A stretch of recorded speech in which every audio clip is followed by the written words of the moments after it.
Welcome back, brothers and sisters. I am Braden. This is Langley Outdoors Academy, the place where we not only talk about what's going on in the gun world, but also how we're going to fix it together. And the content that we are going to talk about today is something that Chris Murphy, Mr. Gun Control in the Senate, is praising his colleagues in the House on because they are trying another end run around the rules, another end run around the Constitution with another discharge petition. I'm going to get into everything right now, but this is around mandatory safe storage laws, and everything will be linked right in the description box below, and I cannot wait to hear what you guys think about this one. And of course, make sure you hit that like button, subscribe to the channel, and turn the notification bell on. We would love to have you help the channel grow and spread the Second Amendment everywhere, and thank you in advance for that consideration. All right, my brothers and sisters, there's a few prerequisites that we have to know as we go into this. 1, Chris Murphy is a gun control toolbox. That's 1. 2, Ethan's Law. Ethan's Law is a mandatory requirement for safe storage legislated at a federal level. That's what the whole law is. That's what they're pushing. In fact, here is some basic stuff from their own websites. Blumenthal, Murphy, and DeLorio lead colleagues in reintroducing Ethan's Law, safe gun storage legislation. This is from January of this year, the most recent release. This is how they put it on their own site, and then I'll get into what he just said, what's happening right now in the House.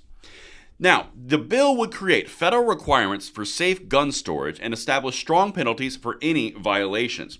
Any violations. Now, put a little pin in this for a second. How do you know if someone violated it? How do you know where the guns are that need to be stored? And the big question to defeat Ethan's Law is just ask a few questions how this works, and it will quickly be defeated because the unconstitutionality, it is insane. But anyway, we'll get to that in a second. First, this is the guy, Chris Murphy, who is a senator from Connecticut.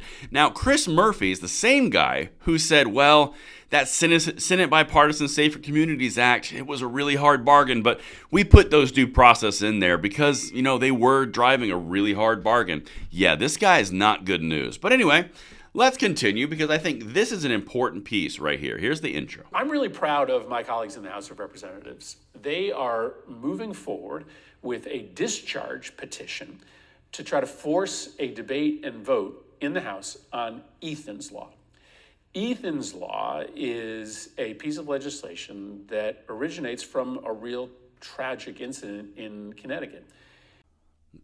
So it's something bad that happened. So therefore, all the rights of everyone in the United States must be infringed upon because of either a terrible, tragic situation, a lack of responsibility, or just terrible wrong place, wrong time timing. So everyone has to be penalized. In fact, let's talk about, before we go into the next clip by Mr. Chris Murphy here, let's talk about what a discharge petition is. A discharge petition is the party that's not in power in the House. They can collect enough signatures over X amount, which will give them a majority, which forces a vote in a debate on something that they hold dear to themselves. So, for example, they've tried this multiple times already this year with things like assault weapon ban, mag bans, all of their list. It didn't work because Republicans weren't signing on, even in pretty small, razor-thin differences. But that's what they're trying to do. They're trying to end-run around Kevin McCarthy to get a debate and a vote on Ethan's Law because they want to have a political cudgel in the elections. That's what's happening right now because it's got to go through the Senate, and the Senate still has the filibuster rules, and that's not going to happen. But Chris Murphy sure seems to think it could if they could only get that discharge petition and then get it past the House with a Republican majority. This is the next step, and you tell me when you start to believe that it's not political posturing. Check this out. Connecticut has passed Ethan's Law, but we need a national requirement for the safe storage of weapons. And so that's why I'm so excited that my friends in the House are pushing forward and trying to force a debate and a vote on Ethan's Law in the House. If they get that vote, I think Ethan's Law will pass because this issue of safe storage, it tends to be one of the least controversial, least political of all the debates when it comes to the future of American gun laws. Gun owners generally agree that you should lock your guns up at home when you're not using them. And they're not that afraid of rules that would require that practice because responsible gun owners are already doing it. How much was in that clip? First of all, don't you love when anti-gun, gun-controlling entities tell you how you feel and what you think? Isn't that great? So here's the thing, and this is an important piece.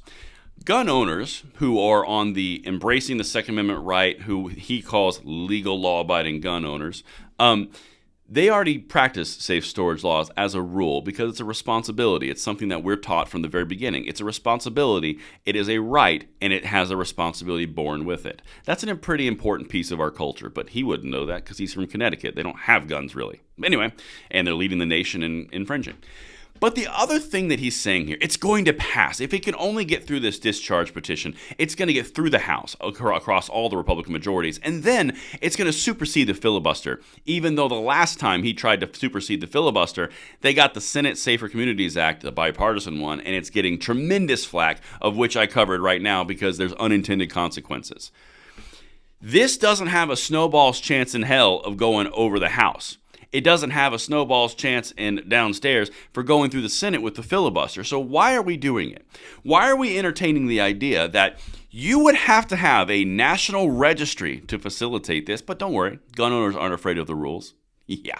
You'd have to have a national registry. You'd have to have some sort of apparatus which would go house to house at random times to check if guns were stored to enforce the rules, which no one's afraid of, violating numerous amounts of amendments on the Bill of Rights.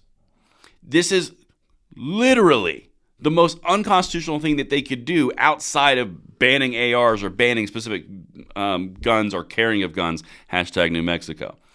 They're grasping at straws. This is for fundraising. This is for political posturing. This is not going to go through, but they got Chris Murphy on a Twitter feed to say that how proud he was that it was going to happen. That's why you have to understand all the aspects and the nuance, which is why we cover every single thing on this channel. Let me know what you guys think in the comments below, and I will see you on the next one. I'm Braden. See you later.